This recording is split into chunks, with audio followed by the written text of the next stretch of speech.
মৌলভীবাজার হাকালুকি হাওরে মিষ্টি কুমড়ার আশাতীত ফলন হলেও চিন্তায় কৃষক। ভাঙা রাস্তা, নাব্যহীন নদী ও পরিবহন সমস্যায় বিপাকে রয়েছেন কৃষকরা।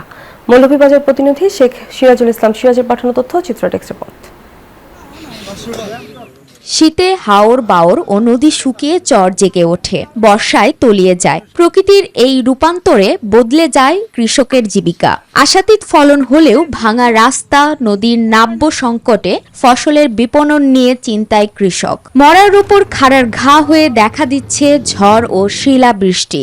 সাথে যুক্ত হচ্ছে সার ও বীজের খরচ বৃদ্ধি। বিপাকে পড়েছেন কৃষক।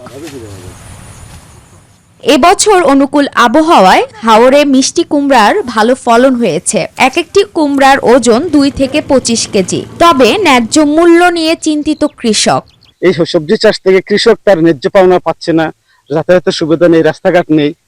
রাস্তাঘাট থাকলেও কৃষক তার মালগুলা গন্তব্যস্থানে পৌঁছতে পারতো এবং তার ন্যায্য পাওনা সে পাইতো। কংক্রিট ব্রিজ থেকে কোনো রাস্তাঘাট কিছু নাই, আমরা এই মালগুলি নেওয়া যায় না নৌকা ছাড়া। ক্ষেত গৃহস্থী কইরা আমরা লাভবান হইতে পারি না, কারণ আমরা যাতায়াত খরচ বেশি।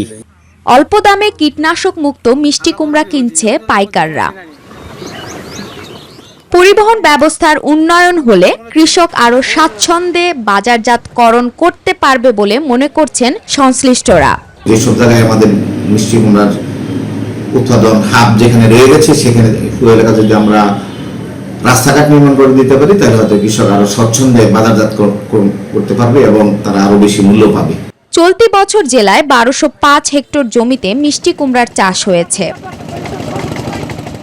Desk report, news 24।